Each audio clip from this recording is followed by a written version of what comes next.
Yoel, Joel, chapter 2. Blow the shofar in Zion, sound an alarm on my holy mountain. Let all living in the land tremble, for the day of Adonai is coming. It's upon us. A day of darkness and gloom, a day of clouds and thick fog. A great and mighty horde is spreading, like blackness over the mountains. There has never been anything like it, nor will there ever be again, not even after the years of many generations. Ahead of them a fire devours, behind them a flame consumes. Ahead the land is like Gan Eden, behind them a desert waste. From them there is no escape. They look like horses, and like cavalry they charge, with a rumble like that of chariots. They leap over the mountain tops, like crackling flames devouring stubble, like a mighty horde in battle array.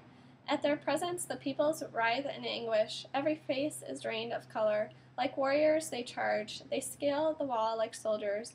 Each one keeps to his own course, without getting in the other's way. They don't jostle each other, but stay on their own paths. They burst through defenses unharmed, without even breaking rank. They rush into the city. They run along the wall. They climb up into the houses, entering like a thief through their windows. At their advance the earth quakes, and the sky shakes, and the sun and moon turn black, and the stars stop shining.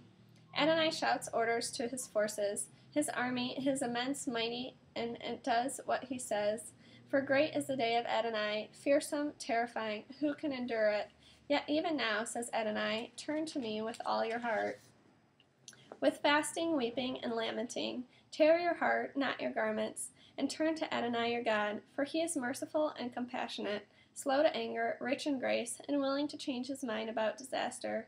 Who knows, he may turn, change his mind, and leave a blessing behind him, enough for grain offerings and drink offerings to present to Adonai your God. Blow the shofar in Zion, proclaim a holy fast, call for a solemn assembly.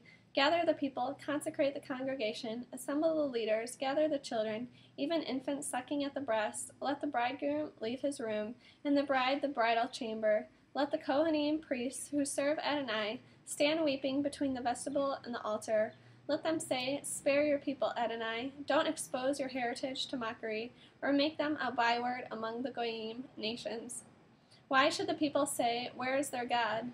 Then Adonai will become jealous for his land, and have pity on his people. Here is how Adonai will answer his people. I will send you grain, wine, and olive oil, enough to satisfy you, and no longer will I make you a mockery among the Goyim.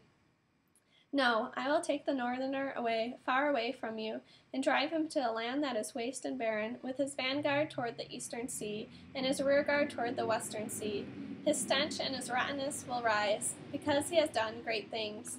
Don't fear, O Soil. Be glad, rejoice, for Adonai has done great things. Don't be afraid, wild animals, for the desert pastures are green.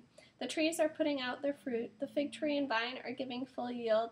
Be glad, people of Zion, rejoice in Adonai your God, for he is giving you the right amount of rain in the fall. He makes the rain come down for you, the fall and spring rains. This is what he does first. Then the floors will be full of grain, and the vats overflow with wine and olive oil. I will restore to you the years that the locust ate, the grasshoppers, shearworms, and cutterworms, my great army that I sent against you. You will eat until you are satisfied, and you will praise the name of Adonai your God, who has done with you such wonders. Then my people will never again be shamed. You will know that I am with Israel, and that I am Adonai your God, and that there is no other. Then my people will never again be shamed.